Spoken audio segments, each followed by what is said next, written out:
আসসালামু আলাইকুম। শুক্রবার মধ্যরাতে ইরানের ওপর ইসরায়েল বর্বরতার যুদ্ধ চালিয়েছেন। একটি যুদ্ধ যা এখনো চলছে। এই হামলায় ইরানের 2জন সেনাপ্রধান এবং 20 জন সামরিক কমান্ডার এবং 6 জন পারমাণবিক বিজ্ঞানী শহীদ হয়েছেন। আপনারা যারা ভিডিওটা দেখবেন একটি সাবস্ক্রাইব করে পাশে থাকবেন প্রতিনিয়ত এই ধরনের ভিডিও পাওয়ার জন্য। হামলার লক্ষ্য ছিল ইরানের পারমাণবিক গবেষণা কেন্দ্র এবং সামরিক ঘাঁটিগুলো, আশ্রয় কেন্দ্রগুলো।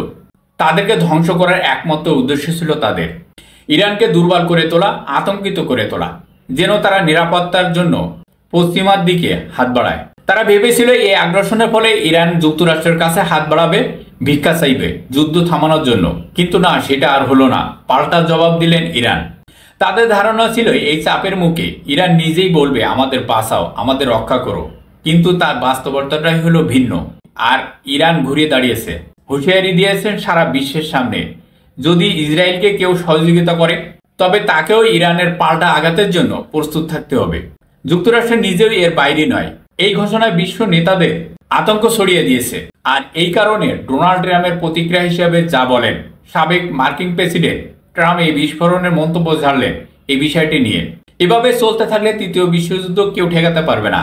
অন্যদিকে রাশিয়ার প্রেসিডেন্ট পুতিন বিষয়টি নিয়ে গভীর উদ্বিগ্ন প্রকাশ করেছেন।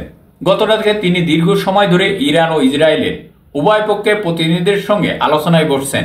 তার বক্তব্য ছিল সোজাসাপটা, এভাবে চলতে থাকলে পুরো অঞ্চল নিরাপত্তায় ভেঙে পড়বে, যুদ্ধ বন্ধ করতে হবে।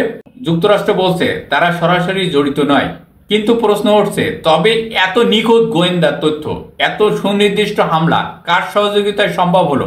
এটা একটি বড় প্রশ্ন। ইরান আজ নিজের দেশের নিরাপত্তা নিয়ে শতভাগ নিশ্চিত হতে চায়। আর এই জন্য দরকার যুদ্ধের অবসান, নট আত্মসমর্পণ। মুসলিম রাষ্ট্রগুলো একতাবদ্ধ না হলে সামনের দিনে আরো ভয়ঙ্কর অবস্থা দেখতে হবে। তাই এখনই ঐক্য হওয়া জরুরি। এই বার্তাটা ছড়িয়ে দিন। ভালো থাকবেন, সুস্থ থাকবেন। আল্লাহ হাফেজ।